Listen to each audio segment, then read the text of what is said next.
Welcome, everyone.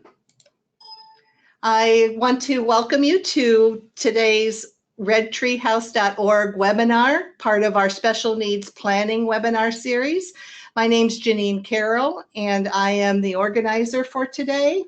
And you should be seeing a slide of PowerPoint welcoming you, and then also webcams of our speakers today. Our featured speaker, Blaine Brockman. Hello, Blaine. And our panelist, Helen Rapp. Okay. All right. We're going to go through a few housekeeping slides, first of all. If you haven't been on a GoToWebinar before, this will give you a brief orientation to what we're doing. And on the left, you'll have a view screen that looks something like this, a viewer. And then on the right, or you can move it, is your control panel. And that's where you can see your audio, you can type questions, etc. The yellow or orange arrow here will collapse that control panel. So if it goes away, you can click on that. And for most people, it automatically goes to hiding, auto hiding. So if you want to keep it open, you just go to the view menu here, click on that, and uncheck the auto hide control panel. You are participants in this webinar today, and you do start out all in mute mode so that we aren't hearing everyone's dogs barking and people interrupting them and all of that. And you can also choose to join us through your computer audio with a mic and speakers, or through the telephone. And this is what indicates how you have joined us. Today we will be taking questions, and I wanted to let you know too that the presentation is being recorded. And we will be putting this webinar as an archived webinar on our redtreehouse.org website for others to view who couldn't be with us today. During the webinar, for the most part, we are going to be asking you to ask questions via text. And you'll see in your control panel a questions area. You can type a question in there. And you can address it to the staff. And we do also have helping us out today, Tia Garcia, who's a second-year law student at Case Western Reserve University and is one of our legal interns for our project that is a grant-funded project through the Ohio State Bar Foundation, and also Nathan Enzera, who is our communications manager at Ronald McDonald House. We hope to have time too at the end to have some verbal questions if people would like to ask questions in the old-fashioned way.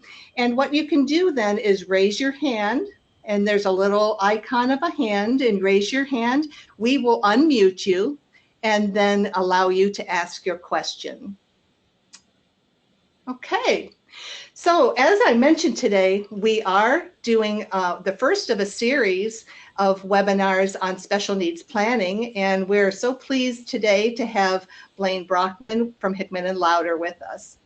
Before we go into the introductions, I just wanted to share with you, if you aren't familiar, that redtreehouse.org, that is the sponsor of this webinar today, is a program of the Ronald McDonald House of Cleveland.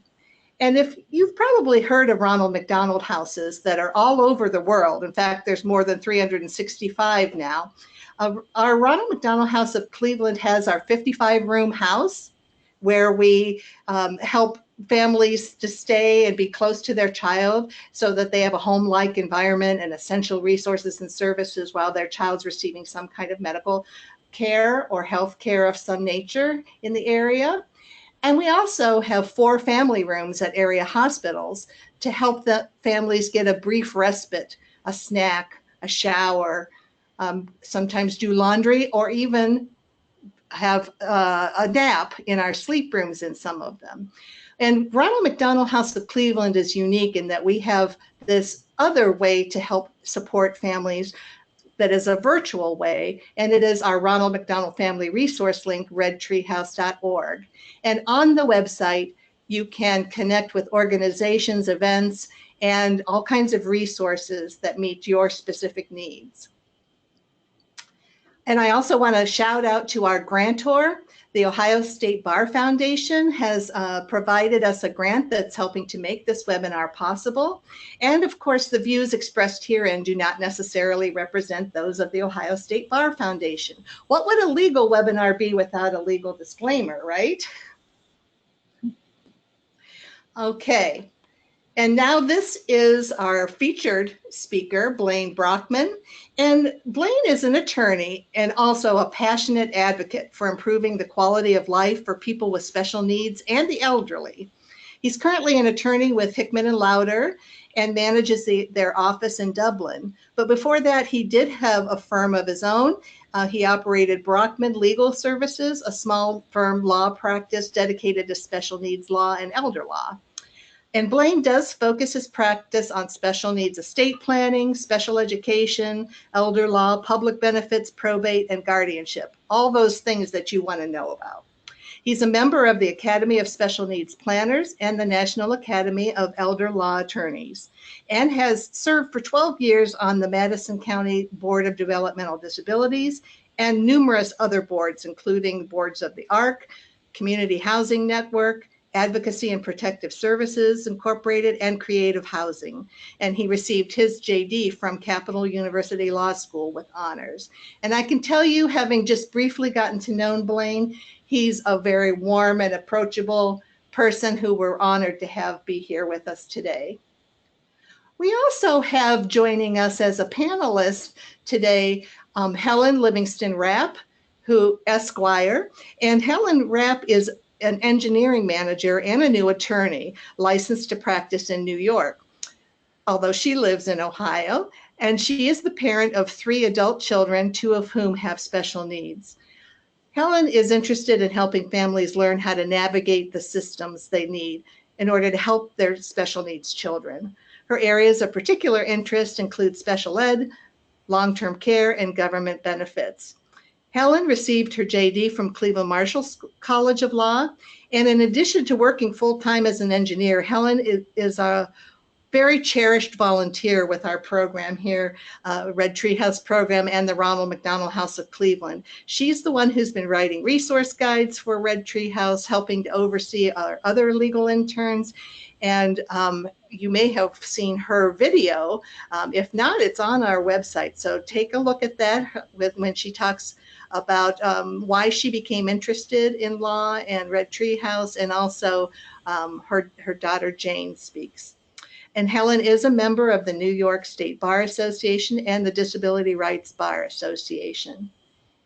Okay, did I leave anything out, Helen or Blaine? No, I don't think so. Thank you. Okay. I'm good. All right. So this is what we're going to try to achieve today. At the end of this webinar, you really ought to be able to do these 3 things: discussing major sources of public benefits, describing trusts, how they fit into a family estate plan, and also listing factors to consider in determining whether guardianship of a loved one is necessary. And with that, I am going to turn it over to Blaine P. Brockman, and his picture is not in that group there, but you see him on the camera. Well, thank you so much. I'm happy to be part of this. This is a unique way to learn. It's exciting to be able to share in this fashion with you.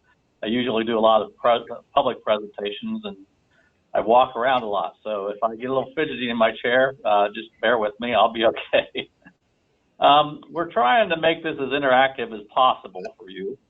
And so we're going to start out with a quiz.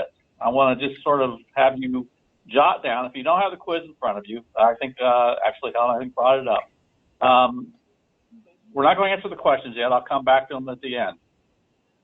But true or false, number 1, true or false, supplemental security income, SSI, Social Security Disability Insurance, SSDI, and child disability benefits, CBD, are only available to people with limited money.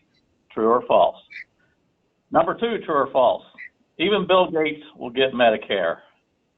Number 3, true or false?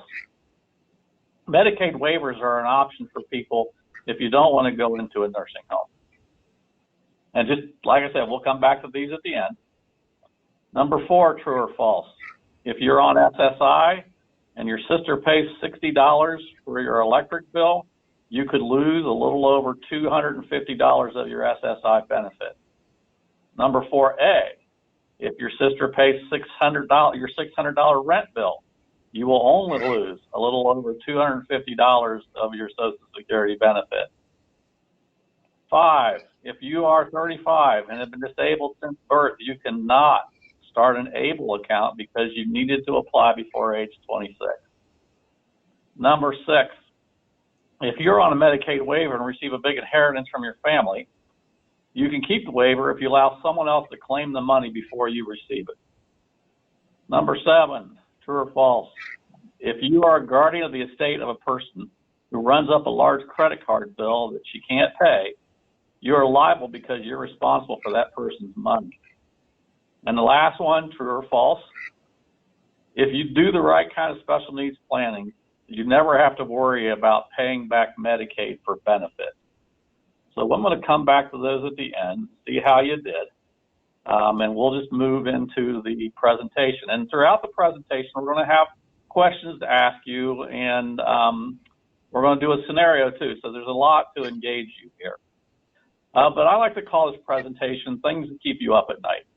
A lot of families do a lot of planning and thinking about their children with special needs. And the first thing that kind of comes to folks, especially as they get a little older, is what's going to happen to my child if I die? A lot of folks in my generation, I have a sister-in-law with special needs, and her father was told that she probably wouldn't outlive him, and he didn't think much about it as he was getting older. She did. He's gone, and she's still doing great. Another thing that you hear a lot about trusts, and people wonder if they're supposed to have trusts, and you sit up in the middle of the night just thinking about that. One of the things that I sit up in the middle of the night thinking about is that Medicaid is so confusing. And you wonder what benefits your child or your family member might be able to receive. And are you missing out on something, or should you know more about another kind of benefit? And then the last thing that keeps people up at night is whether or not they should be the guardian of their own child. And that's we'll come to all of these issues and maybe at least give you a little better night's sleep tonight, and then you can worry more about it later on. So here's our basic scenario. And this is really just a framework I want you to kind of think about things. And there's some questions at the end, and I'll try to we don't have a whole lot of time, but I'll try to get to everything. So Bart has a developmental disabilities, and he's on a level 1 waiver. He has a sister, Lisa, and he has another sister, Maggie, by the way. He gets $500 a month in SSI. Bart's lived his entire life with his mom and dad, Homer and Marge. He's now 45. Lisa's 43, and Maggie is 35. Marge and Homer were recently killed in a tragic nuclear power plant accident. At the time, Homer was retired and receiving $2,000 per month in Social Security retirement benefits. Marge and Homer had no will. They did no estate planning. Their estate passes equally to their children. They had about $300,000 in the bank in investments, and they jointly owned their home in which Bart lived. The home is valued around $150,000. Lisa called the attorney and was told that the property, that the home, would be split equally between Bart, Maggie, and her. Bart has about a $15,000 check that he got recently from his grandpa as part of his grandpa's estate planning. Lisa's concerned about Bart because he cannot live in the house by himself, and Maggie and Lisa want to use the money they receive from their parents to take care of Bart. They also want to make sure that Bart gets the money that Bart gets doesn't disqualify him from his waiver. Lisa tells you that Maggie hates the government and wants to make sure that Medicaid, quote, Medicaid doesn't get any mom and dad's money, unquote. You believe you know a thing or two about Medicaid planning because you heard it from this Brockman guy on a webinar. And so what's going through your head? Can Bart reject his inheritance? Can he just give it away? Will he need a trust? If yes, what kind of trust? What can Bart use as inheritance for without risking his waiver? Does it make any difference if he wants an IO waiver? Will a stable account work? If so, will he need a trust also? What happens to Maggie? It happens to the house if Maggie and Lisa give Bart the house and pay to provide caregiving for him. And should Bart have a guardian? Should it be Lisa, Maggie, someone else? What should Lisa do to increase the money that Bart gets from the Social Security Administration? These are a lot of questions I face throughout my day and my time as an attorney. So the roadmap is we're going to talk about major public benefits programs, how you finance long-term care, special needs planning, and talk about special needs trusts and different kinds of trusts you should think about. Using stable accounts, these are Ohio ABLE accounts, and a guardianship, whether a guardianship is necessary or not. And so here's our first audience poll. You're going to have an opportunity to tell me a little bit about your world. Helen, are you going to take that one? Okay, no. so, all right. So are you on, or do you have a family member on a waiver?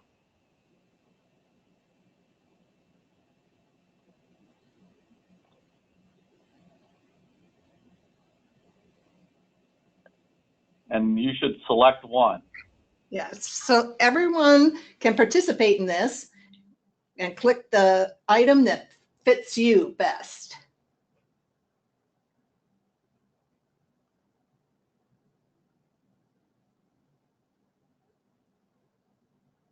We've got about 77% have voted, almost everybody. This is exciting. This is the first time I've ever done this on a webinar. We'll give it just another minute or so here. I think we have a few people who got distracted. We have 85% of people who have voted. Okay, I'm going to close this poll. And let's look at the results. All right. Very good. Very good. And I appreciate that that's why you're here. All right, the next slide then. So let's start talking about public benefits programs. And when you start talking about public benefit programs, you divide them into two big categories. On one hand, you have means-tested public benefits programs, and on the other hand, you have benefits that are not means-tested. So what does that mean? If something is means-tested, that means the government believes that you have enough money to pay for it yourself. You have the means to pay for it yourself. And if you have the means to pay for it yourself, they're not going to pay for it.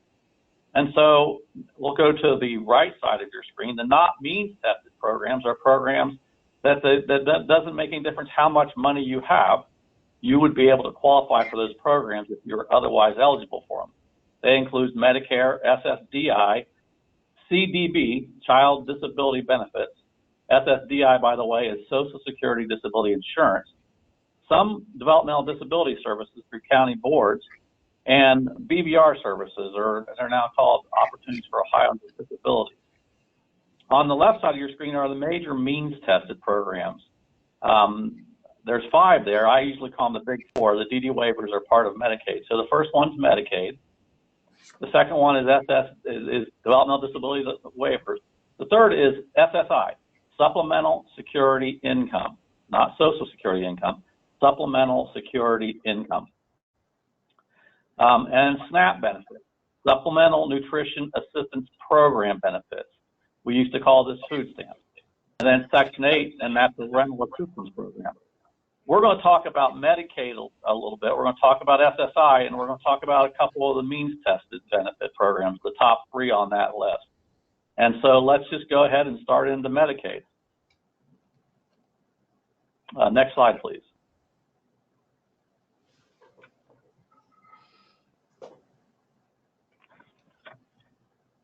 Ellen? Okay, somehow I guess I lost the screen Well, you share. figured it out. I can do it without the slide. So there we go. There we Medicaid go. falls into two big categories. There's always two big categories of everything. Medicaid falls into two big categories. And remember, these are the means-tested program. The first program is what we often call community Medicaid.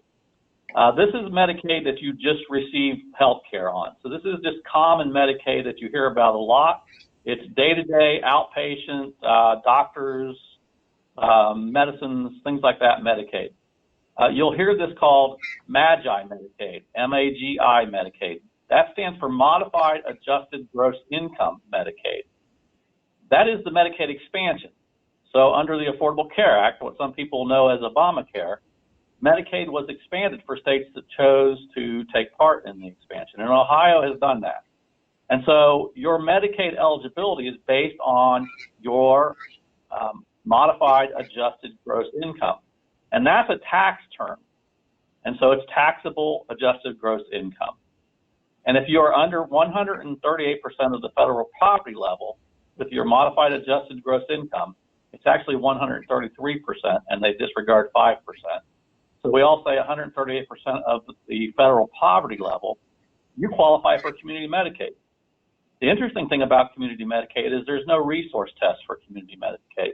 If you're on MAGI Medicaid, you don't have a resource test. Now, there's other ways to be on Medicaid, and I'll tell you about those in just a second. But if you're on MAGI Medicaid, it's only income, and it's only taxable income. The next big program is what we call ABD or LTC Medicaid. That's aged, blind, disabled Medicaid, people who are aged, people who have blindness, and people with disabilities Medicaid, or long-term care Medicaid. This is Medicaid that's typically designed to be delivered in an institution, in a nursing home, or in a developmental center, or in a hospital. And that's what Medicaid was always supposed to pay for. We call it the institutional bias in Medicaid. And so it's designed to pay for the kinds of things that you would only get in an institution. These are high-level skills, nursing, therapy, help with activities of daily living. If you're on this kind of Medicaid, you will also pick up some of the community Medicaid benefits. But if you're only on community Medicaid, you do not get long-term care Medicaid. And then a few years ago, the state of the nation, the country, the Congress said, well, it's a whole lot cheaper to provide Medicaid in the community. And we think that spending all this money on institutions is a bad idea. So they looked at the law and they waived all the rules that required, or at least some of the rules that required Medicaid to be provided in an institution. And the programs that those rules apply to are called waiver programs. And so that's where the term waiver comes from. If you're on a waiver program, you are on a long-term care or ABD Medicaid program. And sometimes on the paperwork, you'll actually see ABD Medicaid. Sometimes you'll have caseworkers call it nursing home Medicaid. There are a bunch of different waivers, well, not a bunch. There's about 6 or 7 different waivers in Ohio. The ones that apply to developmental disability populations, well, there's 2 big ones called Passport. That's for people over age 65. It's fully funded. And there's another one called Home Care, the Home Care waiver. That's basically the same thing as Passport, only for people age 59 and younger. In the DD system, there are 3 major waivers. And I'll go with sort of the lowest and move up to the highest. The lowest one is called the Level 1 waiver. And it provides a certain amount of care each year, and they cost it out. And it's like up to about $5,000 or so of care each year that the Level 1 will pay for. The next level is not the Level 2. There's only just one level, apparently. The next one up is called the Self Waiver. And this waiver is designed for people who can advocate for themselves a little bit and coordinate some of their care. And it'll provide care for an adult up to about $40,000 a year, and for a child around $25,000 a year. And then the big one, the one some people call like the golden ticket of waivers, is called the IO waiver, the Individual Options Waiver. And it really doesn't have a cap on it, but you can get benefits up to a certain level. And what they do is they do an assessment of the person on the waiver to determine what level of care that person needs, and then they cost that care out. But it provides significant high-level care. And if you have somebody on a level 1 waiver, you want to really work hard to preserve that waiver. All of the DD waivers have a waiting list. And just as a side for all of you folks that pay attention to this, the waiting list rules are changing this summer. So if you're on a waiting list now, you're going to find that is going to change somewhat. There's going to be a needs-based waiting list instead of a just sort of get on it and wait waiting list. And so those are the two big Medicaid programs, and that's what a waiver is. Next slide, please. And so we go to Medicare. This is the other way health care is provided to some people. You've got Medicaid as a major health care provider and Medicare then. Medicare is just a government-run health care program. It does not have any means testing, and even Bill Gates could get Medicare if he applied for it. I think Bill would probably not apply for Medicare, but I don't know, maybe he would. I haven't asked him. I don't even have a call into him, so I couldn't tell you if he has or not. Basically, it's designed to provide care for people age 65 and over, but it also provides medical care for people with disabilities. That's important to know because you can qualify for Medicaid and Medicare at the same time, and you're what's called dual eligible. Medicare will pay first, and Medicaid will pay last. Medicaid likes to say, we're the payer of last resort. If you don't have any other way to pay for your care, Medicaid will kick in. So Medicare pays first, Medicare pays second. Under Medicare, there are no resource and income limitations. You have to apply for the program, and in some cases, you pay a little bit of a premium for the insurance. But there are no income or resource limitations on Medicare. I'm going to back up just a second and talk about, I don't think I mentioned the resource limits and the income limits for the long-term care ABD Medicaid program. For the long-term care program, I mentioned 138% of the federal poverty level for MAGI, but on the long-term program, they count income, and it's any kind of, they have different ways of counting earned and unearned income, but it's any kind of income. It's not just taxable income. And you can only have $2,250 a month of that income before you become ineligible and have to do some things to become eligible for that program. And you can only have $2,000 in resources. Now, there are some resources don't count, like a house, but as long as you're living in it, and like a car, as long as it's necessary for transportation. But generally speaking, if you got a bank account that has more than $2,000 in it, you do not qualify for that. You've got to do something before you can qualify for that program. And so those are the eligibility requirements for that ABD or long-term care Medicaid. I think we've got another poll coming up here. We do, but I'm just wondering, I don't see any questions right now, but Helen, did you want to ask a question, anything about? So I don't specifically have, well, actually I do. I have one pertaining to, I guess, what would be the long-term care or the waiver. So if you have a disabled child, but your family income is above the limit that you just talked about, can a disabled child still get on a waiver if their family income is too high? Yes, they can get on a waiver. The ABD Medicaid the MAGI Medicaid, there may be some impacts depending on how you claim dependence on your taxes and what's taxable income. But for the waiver Medicaid, many years ago, there was a situation, it was during the Reagan administration, where they were finding out that young people under age 18, if they tried to move out of an institution and move in with their parents and get their care there, they were losing their Medicaid.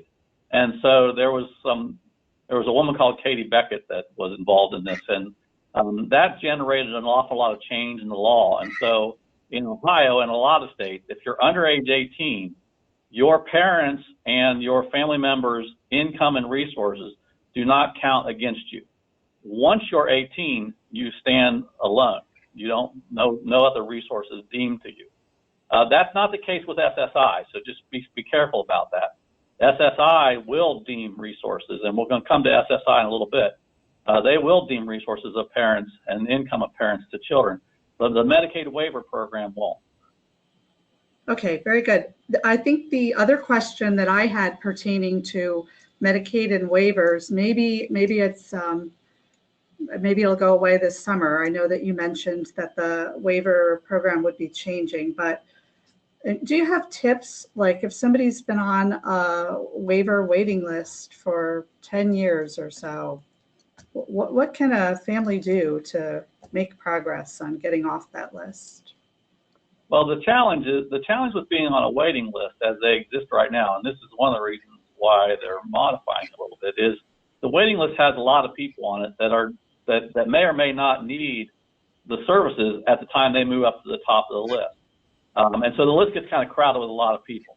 So your number may include, if you're like sitting at 500 on a waiting list, it may include people above you who may or may not, at the time the agency calls, need the waiver.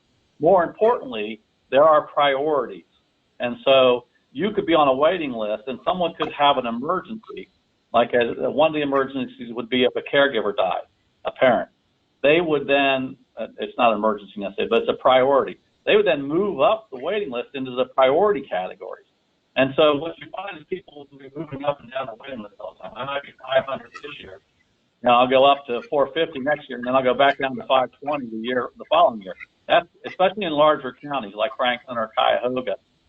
That's because people are moving up in the priority level. I'm trying to get my hands so that I can. They're moving up the priority level and jumping over people who have no priority.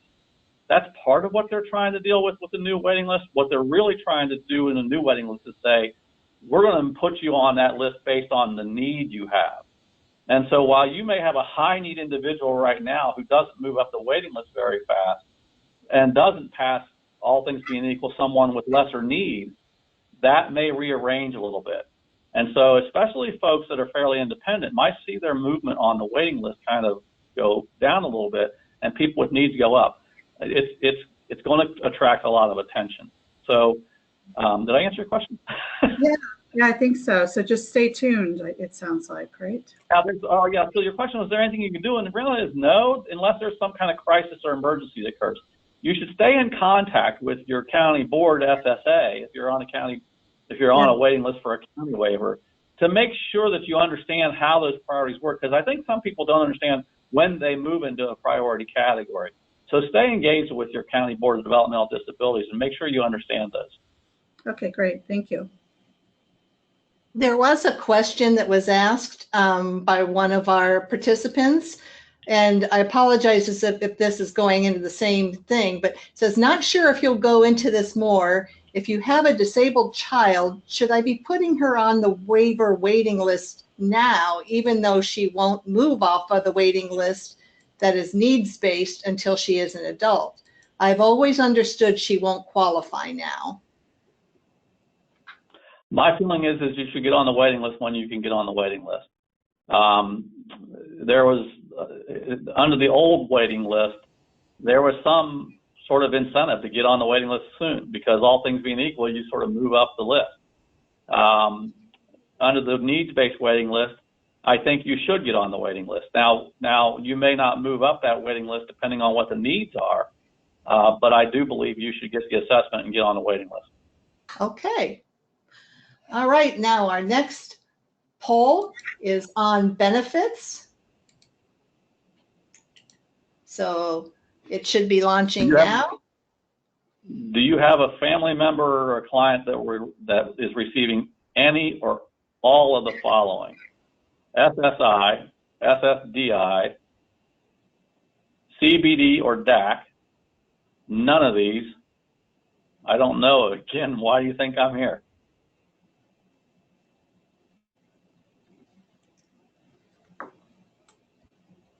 Okay, we're collecting responses.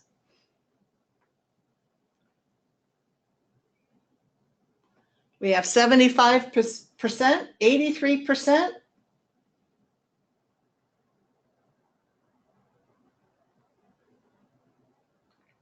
Okay.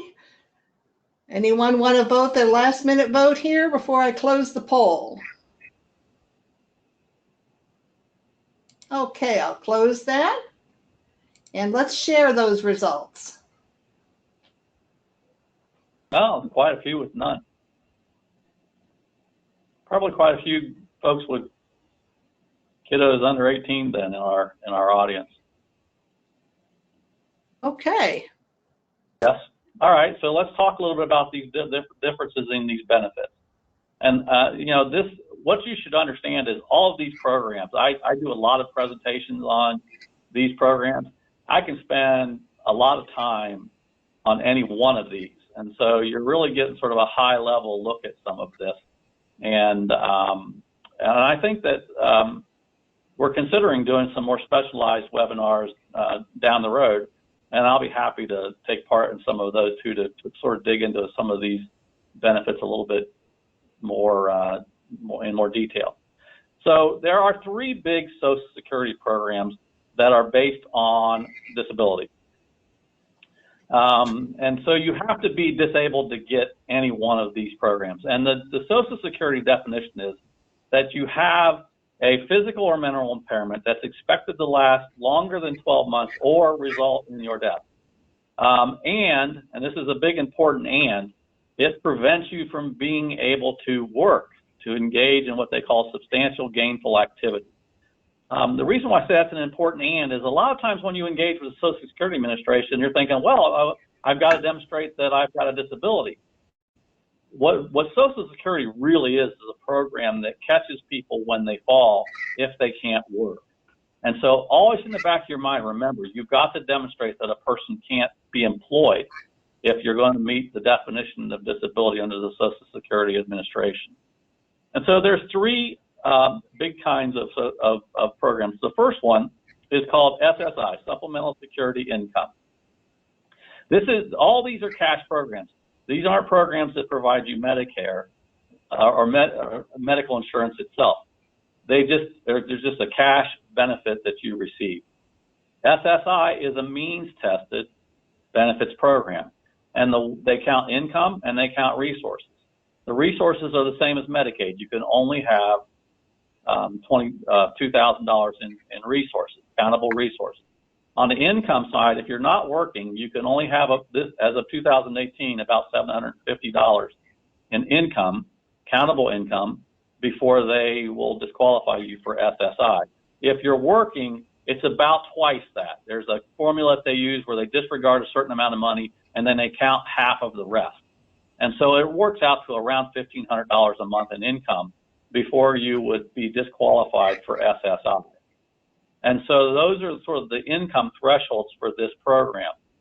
One of the things that you've got to know about SSI, though, is that if you are living with somebody or someone else is paying for what are called shelter expenses, think of these as rent and utilities.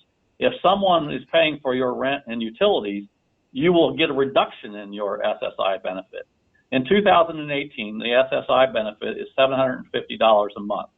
It goes up every year based on the cost of living. Sometimes it stays the same. I keep putting my hand out there, and I realize the camera can't see it. It goes about the same. I'm sorry, I'm having a good time watching it myself. But if someone's paying for your shelter expenses, rent, utilities, they will reduce your Social Security benefit by what they call the presumed maximum value. That's 1/3. They reduce it by 1/3. And so if someone's paying, think about our scenario, if someone's paying $60 in utility costs for you, you're going to get a 1/3 reduction in your SSI benefit. In 2018, that'll be $250. You'll get about $500 in SSI benefits instead of $750. If they're paying more than 1/3, so if someone's paying, instead of $60, they're paying $600 or something for yours, you're still only going to get a 1/3 reduction in your SSI benefit.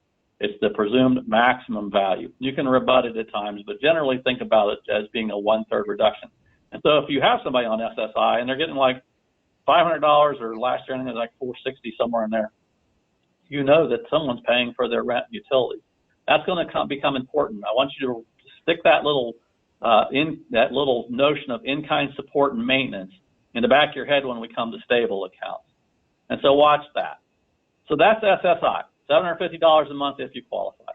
SSDI is a cash program, a cash benefit program, it's based on the individual's earnings history. So if someone has a work history and they paid enough quarters of FICA taxes, payroll taxes, then they can qualify for SSDI, Social Security Disability Insurance. It's based on their work history. The important thing about Social Security Disability Insurance is it's not means tested. You can have as much money as you want in the bank, and you can have other income that's not, as long as you're not working, you can have interest income or something like that. And it's not going to eliminate your ability to be on SSDI. And so I say Bill Gates could get SSDI under the right circumstances, I suppose. I ought to change that to like Mark Zuckerberg or somebody. Bill Gates is like my generation. I gotta find a new billionaire. So anyway, that's SSDI.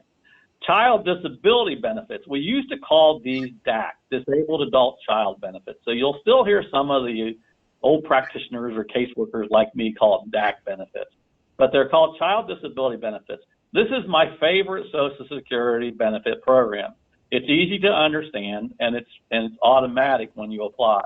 Child disability benefits pay out a cash benefit to a child of someone who is retired on Social Security. So that you've got to have a child.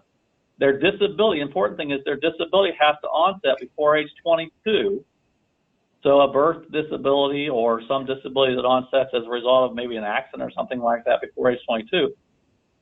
And their parent then becomes retired, they earn a cash benefit based on that parent's earnings history.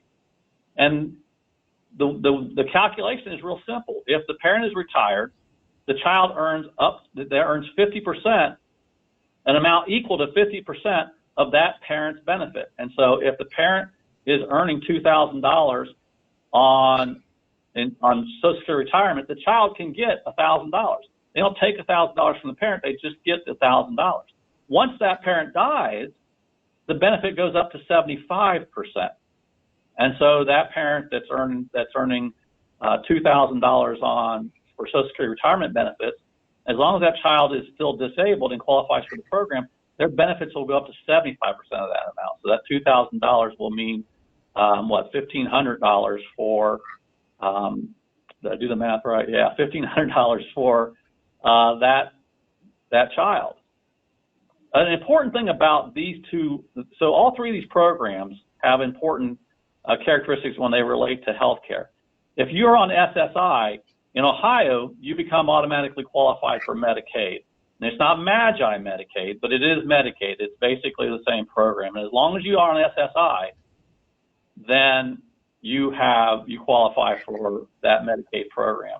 And so I tell people, if your SSI benefit's getting reduced dollar for dollar because of money you have coming in, if you keep $1 of SSI benefit, you'll pick up the Medicaid benefit still. Not the waiver benefit necessarily, just the community Medicaid benefit. SSDI and child disability benefits qualify you for Medicare. And so after 2 years on those benefits, you can pick up Medicare. And so people on those benefits have income coming in and they have health insurance. And that's pretty robust for someone with a disability. One of the questions I get a lot is, how do you tell the difference? If I'll ask clients, are you receiving money for SSI? And they say, yeah, or for Social Security, and they say, yeah. I said, which one? They're like, I don't know. It's hard to tell unless you pay really close attention to the letters that you're getting from the Social Security Administration. I ask questions like, if you're getting annual certifications, annual eligibility certifications, financial eligibility certifications from the Social Security Administration, you're probably on SSI because it's means tested. If you're receiving $750 a month all the time, it's a little risky because you can get $750 a month on the other one. It might be SSI. Another trick that I use that I call it a trick because it could change, so don't count on this forever. They pay SSI out on the first of the month. They pay the other benefits out on the third of the month. And so you'll see SSI always coming in on the first of the month. You got to watch multiple months because if you got a weekend in there, it could change that. But that's another way that I sort of start putting it all together. But the best thing to do is to keep your certification letters, and they'll say supplemental security income on them sometimes. Sometimes I get on the phone and talk to caseworkers and find out what the benefit is. And boy, that's a really big nutshell on Social Security benefits. And so we're going to talk a little bit about on what kind of planning is that. Go ahead, you can jump to the next slide. What kind of planning you need to protect these means-tested benefits. Remember, I'm not too worried about non-means tested benefits, although I do want to pay attention to some of those. We're really talking about how we start to protect means tested benefits, and we've got to talk about, whenever you have that conversation, you got to talk about trust. Trusts are like a box. People don't understand what trust. There's three players. As the slide shows, there are people that put stuff into the box. Those people are called the settlers. Sometimes you'll hear them called the grantors. There's someone in the box managing all the money, and that person's called the trustee. And then there's someone getting everything out of the box, and that person's called the beneficiary. And that's basically how a trust works. Next slide, please. And so this is sort of the basic way that a special needs estate plan should be set up. You're going to have wills between parents, assuming there's two parents. This is making the assumption that this is just a married couple. And they're going to give everything to each other, right? Their wills are going to say, if I die, you get it, and if you die, I get it, and that's how that works. But what the wills are also going to do is say that on the second of us to die, we're going to pour everything into a trust. We call these pour-over wills for that reason. And if the trust is written, then Bart doesn't inherit anything from his parent. It goes into a trust for his benefit, and if he's on a means-tested public benefit, it will not disqualify him from that benefit. I will caution you right now. Sometimes you'll hear, and even you'll hear attorneys, it sort of disappoints me a little bit sometimes that you hear attorneys say this, but you'll just disinherit your child. I'm going to disinherit Bart, and I'm going to give everything to Maggie and Lisa will take care of Bart. Well, that's a problem, because think about this. What if Maggie passes away? Let's say we gave it all to Maggie to take care of Bart. What if Maggie passed away? Well, it's going to go to her estate. It's not going to go to Bart. It's going to go to her estate. What if Maggie got sued? Guess what? They're going to look at that money you gave her and say, I want a piece of that. Maggie gets married and then gets a divorce. Guess who gets half of your money? Maggie declares bankruptcy for whatever reason. The creditors are going to get that money. And so it's really risky to say, I'm just going to disinherit my special needs child and let my other children take care of it. On the side, it's not easy taking care of a special needs sibling. And sometimes that creates a lot of tension. So that's the other thing you're kind of risking, but that's not necessarily about estate planning. And so this is the basic estate plan. And I think we got another survey coming up. We do.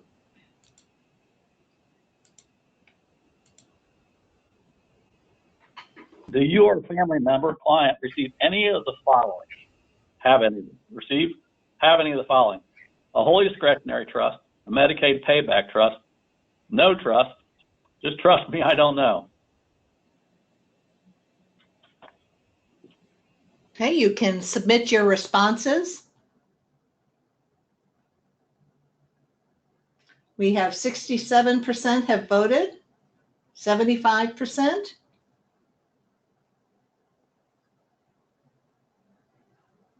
92, okay. This is one where everybody knew. I'm going to close this poll. And share our results. All right, good.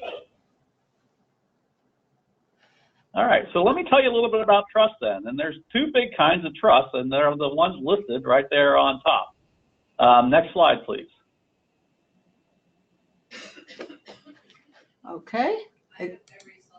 Whenever you talk about trust, you've got to consider, this is the question I want you to always think about. Where is the money coming from? The money that's funding the trust, where is it coming from? You okay, Helen?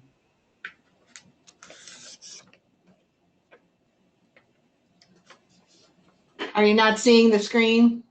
No. I'm still seeing the poll, the answers to the poll. Okay. Sorry about that. And so, first of all, you want to ask yourself, where's the money coming from? And that's going to determine the kind of trust that's necessary. The first kind of trusts are called, I'll call them discretionary trusts. You'll hear them called wholly discretionary trusts. We also call them third-party trusts. That goes back to that money question. If the money's coming from a third party, that means someone other than the beneficiary, then you can put that money in a wholly discretionary trust. And as long as it's written correctly, and it's not hard to write these are fairly common trusts, the money in that trust won't count against that beneficiary, and it doesn't matter how much money's in that trust. And then the trust can be used for that person to help them live a higher quality of life. There are two big kinds of these. One is a standalone wholly discretionary trust, and the other one's written into your will. That's called a testamentary trust. The plan that I illustrated a few slides ago was a standalone trust. I advocate for standalone trusts because you can use them while someone's still alive. A testamentary trust written into your will do the same thing at the end of your life, but it's only good at the end of your life. And that could be, for all of us, we hope that's a long time. So I advocate having a trust at the front end, a standalone trust, so that you can use it throughout that person's life. So if grandma wants to give money to your child, or my uncle wants to give money to your special needs child, they can give it to that trust instead. They can't do that with a testamentary trust. But you'll see them in both places. The important thing about discretionary trust, and we're going to contrast that with a special needs trust here coming up next, is that there's no Medicaid payback in a discretionary trust because there was never an entitlement that BART or the beneficiary of the trust had to the money. As long as it came from a third party, there's no need for the Medicaid payback to be in that trust. Next slide, please. So what happens if BART receives the money, a lump sum money? This is really going to be anything BART is entitled to receive. It's his money. And if he gives it away, if he refuses the money, he can lose his benefits because he's got entitlement to it, and the government says, if you got entitlement to it, we're counting it, whether you take it or not. If BART keeps the money, he could lose his benefits because he's over the income limit. And I think in our scenario, we know he had a house coming in, we had $300,000 in there, and he was getting $15,000 from Grandpa. That's going to knock him off of both the waiver and SSI. If he gives the money away, Medicaid has this thing called a look-back period and a penalty period. They look back 5 years to see if you gave any money away. And if you gave money away, they count it against you as if you had it in your pockets. And so he can't give it away either. This applies to any lump sums he receives. In our scenario, it's more of an inheritance, but it could be a lottery winning. It could be any back payment for some kind of benefit that he's receiving. Those kinds of things you've got to watch out. So what do you do with those? Next slide, please. This is where first-party special needs trusts come in. First party because it's BART's money in the first place, right? It wasn't a third-party trust. It was BART's money. You'll hear these called D4A trusts or D4C trusts, although usually it's people like me that do that. Sole benefit trusts, and I'll explain why that is in a minute. Excuse me. Medicaid payback trust, that's a loaded term, and first-party trust because it's first-party money. There are two kinds of these trusts. There are the standalone trust and a pooled trust. Let me back up just a second and say this is how a trust is established when you have a first-party trust. The grantor, the settlor of the trust, is actually the beneficiary of the trust also.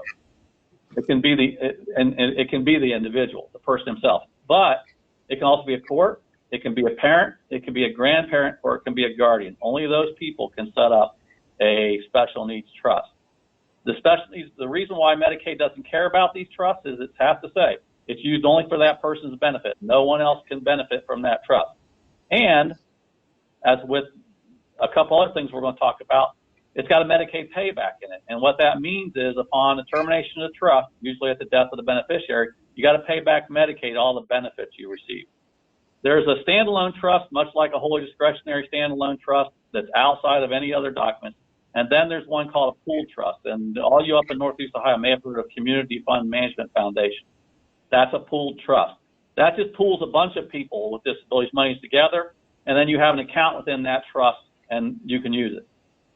They have a Medicaid payback in that too, although the pooled trust is allowed to retain the money for their own nonprofit mission.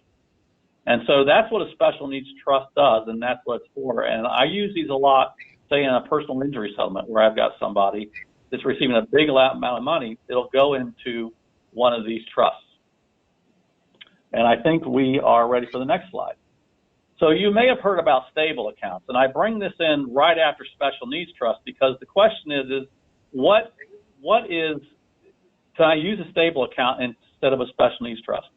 Stable accounts are financial accounts. These are kind of new. They're only a couple of years old in Ohio. You can set them up. They're set up through the Treasurer of the State of Ohio. You're going to go to stableaccount.com, and you can, it only takes about 15 minutes to set up a stable account. You have to be disabled before the age of 26. You don't have to apply before the age of 26, but your onset of your disability has to be before age 26. You can only take contributions into a stable account up to, in this year, it's $15,000. It could be, it'll go up over time. So in 2018, it's $15,000 per year. The money in a stable account will have no impact on your public benefits until the amount in the account reaches $100,000. And then it will suspend, not cancel, but suspend your SSI benefits. It won't have any impact on your Medicaid benefits. And so think of a child that has child disability benefits, not means tested, but on a Medicaid waiver. If they had over $100,000 in a stable account, they would keep the waiver, and they wouldn't lose SSI because they weren't on SSI in the first place. These accounts, at $15,000 a year, it's going to take a little time before any of those accounts get up to $100,000, but they could. These accounts have a Medicaid payback in them, so you've got to pay Medicaid at the death of the beneficiary, the same way you do a trust. What can you use the accounts for? Next slide, please. You can use them for qualified disability expenses, and the law has a list in them. But qualified disability expenses are expenses that are related to the person's disability for that person to improve their quality of life. This list is pretty all-encompassing, but you could also think of things that are not necessarily on this list. I want to point out one thing in particular, housing. So remember I said a little bit ago, if someone pays for BART rent or utilities, that it would reduce the Social Security benefit. If you pay those expenses out of a stable account, it will have no impact on your Social Security benefits. If a trust paid those expenses, it would reduce their Social Security benefits, the SSI benefits. But a trust can contribute to a stable account. And so you can move the money from the trust into the stable account, and the stable account can pay the rent. If family members want to help Bart and say, well, I'm going to contribute, X number of dollars to his stable account so he can pay rent, that'll be okay, and it will not reduce Bart's benefit. So in addition to everything else on these stable account expenditures, if you are considering how you're going to pay for rent and utilities for somebody, these stable accounts are very, very powerful tools for that. Next slide. We have a poll on, we're going to move on to guardianships. I know we're just busting through a lot of stuff.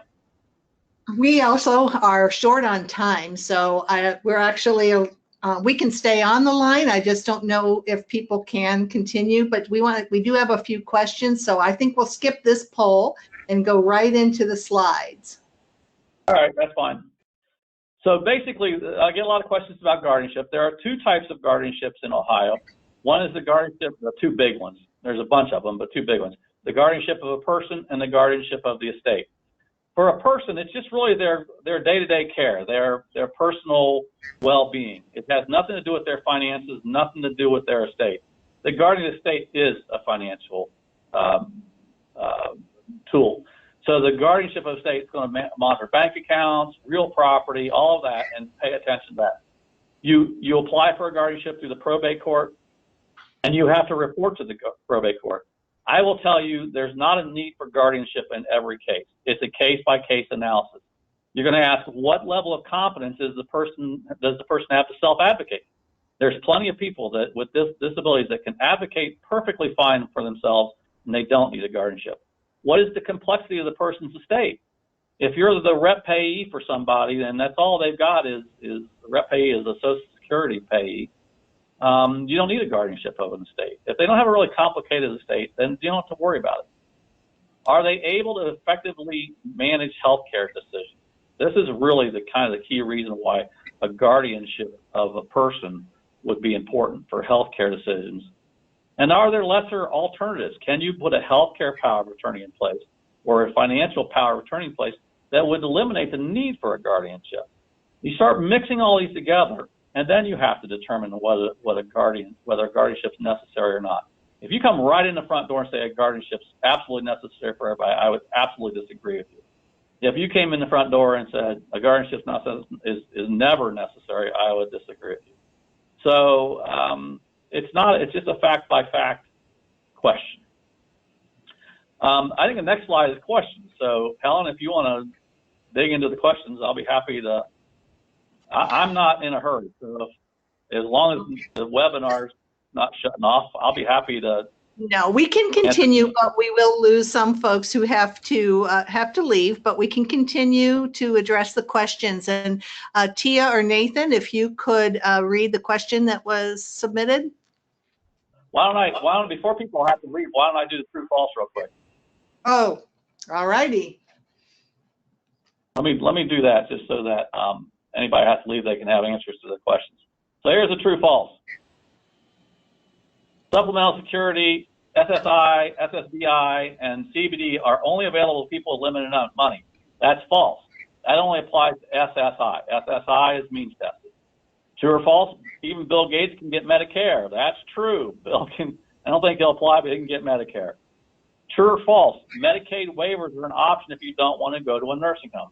That's true. That's exactly why Medicaid waivers were established. 4, if you are on SSI and your sister pays $60 for your electric bill, you're going to lose a little over $250 in your SSI benefit. True. It's a 1/3 reduction in your benefit. 2018, that's $250. 4A is true also. Even though they're paying $600, they're paying more than $250. You're only going to lose $250. So that's true. If you are 35 and have been disabled since birth and cannot start an ABLE account, you cannot start an ABLE account because you needed to apply before age 26. That's false. You just have to have a disability onset before age 26. So you can be any age as long as you can prove the disability onset before age 26.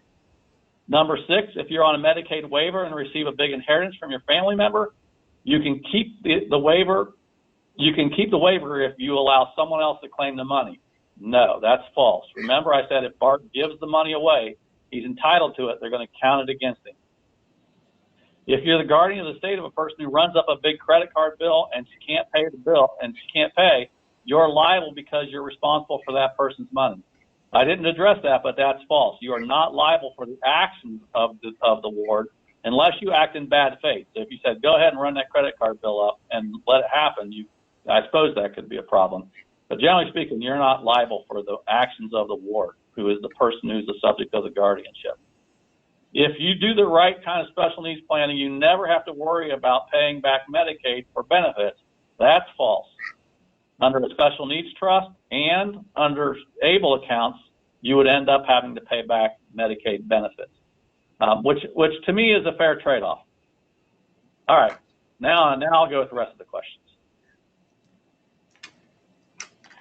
Okay, our first question is from Edward. Is Down syndrome a qualifying disability? Yes. In fact, Down syndrome is presumed to be a disability. So under the Social Security rules, there are a list of conditions that are presumed to be disabilities, and Down syndrome is one of those. Okay, our next question is from Kathy. If your child, 18 years old, is able to work part-time, which one would you recommend we try for SSI, SSDI, or CBD? Well, they won't qualify for CBD until their parents or someone they're dependent upon retires. They won't qualify for SSDI unless they have enough FICA taxes.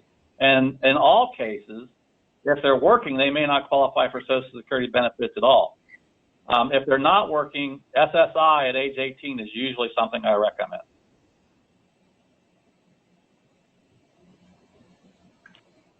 Okay, the last question we have on here is, what is your best recommendation for resources for middle-class families who have a child with a disability? Like educational resources, I think that means. I would very much encourage you to get involved in advocacy organizations and do things like you're doing right now to start learning about these benefits and meeting people. So I know the Arc of Ohio has quarterly conferences in different places. I'm sure that organizations up in Cleveland do conferences. You're just going to start networking and hanging out with people and asking questions. Family members over time have learned an awful lot about how these systems operate. And I think that I can't tell you that there's any better way to learn this than to get involved. I think it's a good idea to volunteer if you have the time to do that. My time on the County Board of Developmental Disabilities was invaluable to me, to understanding the DD system in Ohio. So it's really a matter of getting involved. If you're talking about financial resources, if it's not programs that we talked about, there may be grants and things like that available for different specialized kinds of projects or needs, but there's not a lot of like what I would call big money out there. Hi, this is Nathan here. I just also wanted to add, to help answer that question, checking out redtreehouse.org is also a great option as well. We do have another question from Casey. She asks, does Medicaid payback mean any money in trust or stable account goes to Medicaid once the disabled person passes away? Medicaid payback for a trust means that you pay back anything that person received in Medicaid up to the balance of the trust. So if the trust has $100,000 and that person received $100,000 in Medicaid benefits, it's all going to go to Medicaid. If they only receive $50,000 in Medicaid benefits, the first 50 is going to go to Medicaid, and the rest is going to go to where the trust is. There's a little bit of a difference in stable accounts. In stable accounts, you pay back Medicaid, but you only pay back Medicaid since the account opened. With a trust, you pay back Medicaid for the entire life of the beneficiary. And so but you only pay back up to the amount that was actually received by that person. I guarantee you all, Medicaid's keeping track of how much they're billing. You can call and ask them. Okay, I think what we will do is wrap up our webinar with the rest of the slides, but we can stay on if there are burning questions for a few minutes. Let me answer the scenario questions real fast. Oh, okay. Can Bart reject the inheritance? No. Will he need a trust? The answer is probably yes.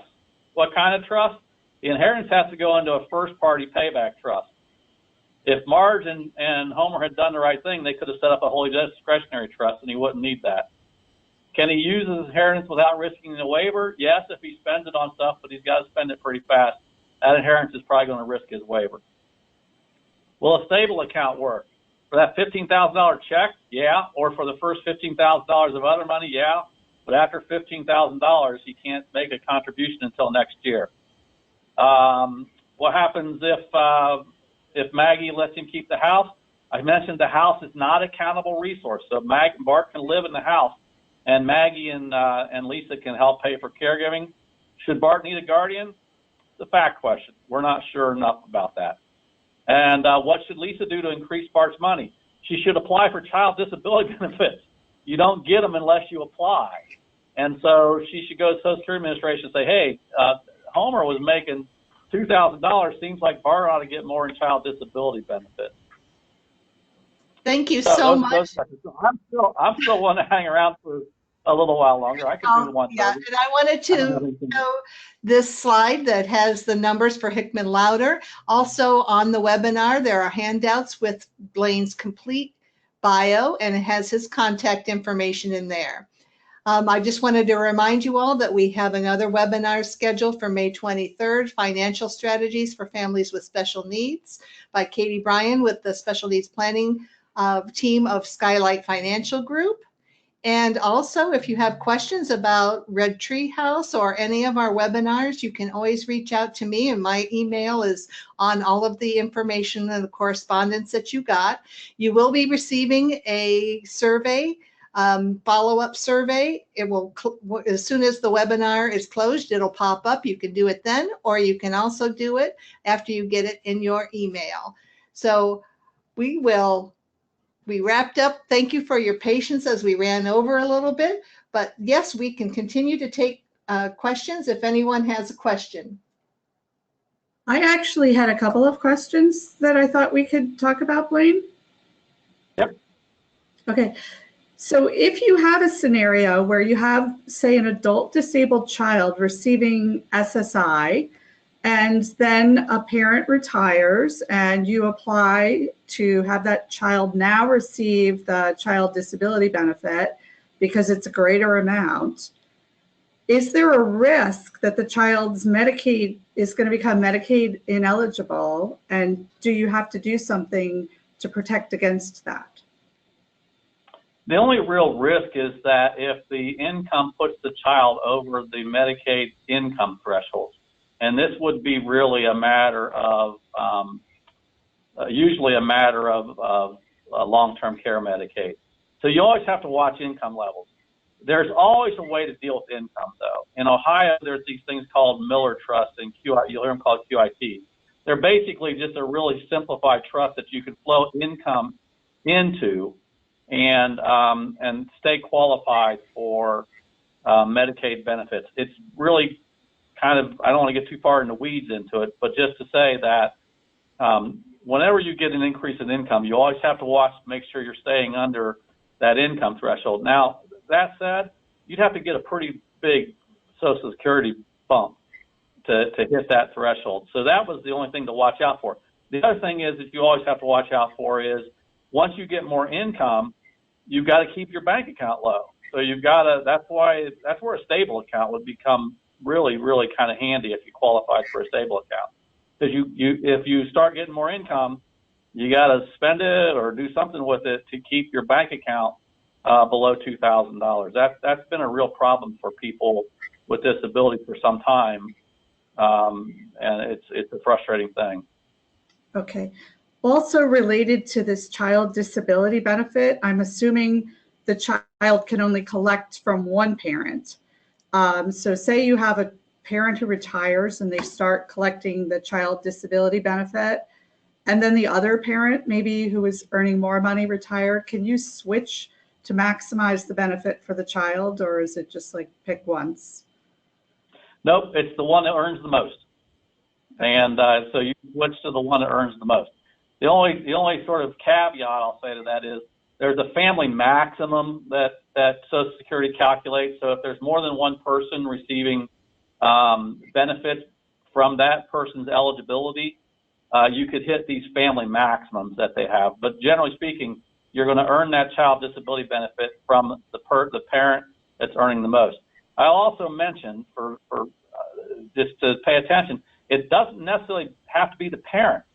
I've got adults earning this stuff from grandparents. Also, the parent doesn't have to be somebody that's around.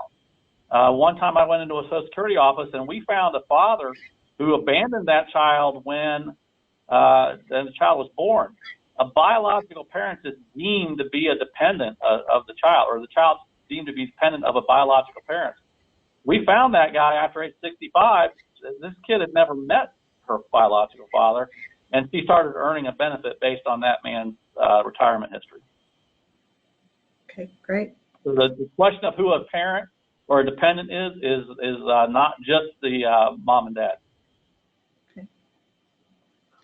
With respect we have to another question from Kathy here. I have a child with severe Tourette's, OCD, and ADHD that greatly affects his functioning. I do believe he can work part-time if we find the right job, but definitely not enough to pay for medical insurance. Can you get just medical coverage without monthly cash payments? Through the, that last part kind of threw me, without monthly cash payments. If the child pays for health care under the Affordable Care Act, then day-to-day health care can be obtained. And so if you're under 138% of the federal poverty level on your taxable income, you can get health care under the Medicaid expansion. You also, though, can, if you're under 400% of the federal poverty level for your taxable income, you can get health care through the health care exchange, and then you get tax credits that subsidize that. I'll caveat all that by saying that could change with a pen in Washington right now, but that's how that would work. If you are on SSI, you've got to stay under a certain earnings level each month. I keep forgetting what it is in 2018. In 2017, it was $1,147 a month. I want to say it's like $1,230 this year. I don't know exactly what it is, but if you're over that for more than 6 months, you lose your benefit. So if you're working, you kind of want to watch out how close you are to that earnings threshold. And that's regardless of the disability. We have another question from Edward. His disabled grandchild lives in PA. We live in Ohio. Are there any issues? Disabled grandchild lives in PA. The Medicaid benefits are going to be PA Medicaid benefits. So if they apply for Medicaid, it's going to be the residency of the disabled individual. Other than that, all the planning that I talked about still would work. So are the special needs trusts portable then? So if those grandparents set up a trust for their grandchild in Pennsylvania, are the laws between Pennsylvania and Ohio similar enough, or the wording that it wouldn't matter where the disabled person lived? As to the discretionary trust, it'll go between states. That's a fairly national, well-recognized kind of trust. So if it's a third-party wholly discretionary trust, it would. Ohio's law is a little more strict than others. So if it's written in Ohio, it probably works everywhere else. If it's written somewhere else, you may want to consult counsel in Ohio. If it's a first-party Medicaid payback trust, I usually recommend that you seek an attorney in the state where the trust is moving to make sure it meets that standard. Medicaid eligibility is determined by the state that's administering the program. So even if the trust is an Ohio trust and paying benefits for someone in Washington or in another state, that eligibility is determined by that state, no matter how well I wrote the trust in Ohio. So if it's a third party, you're probably a little safer. The first party trusts are also sort of federal. By and large, if it's written by an attorney that understands special needs planning, and many estate planners understand third party trusts, they don't necessarily understand first party trusts. You're probably pretty good, but to be safe, you'd have to contact an attorney in that state.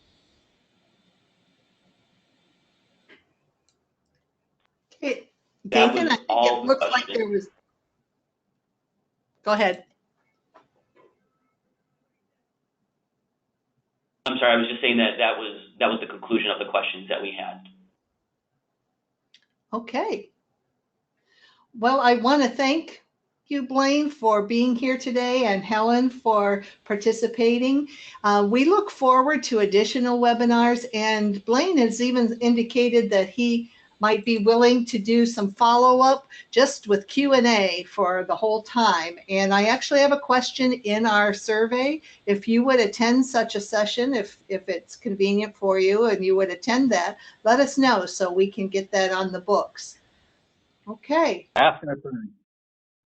All right. Thanks, everyone. And thank you for participating. Everyone, thank you for being part of our redtreehouse.org community. Have a great afternoon. Thanks, everybody.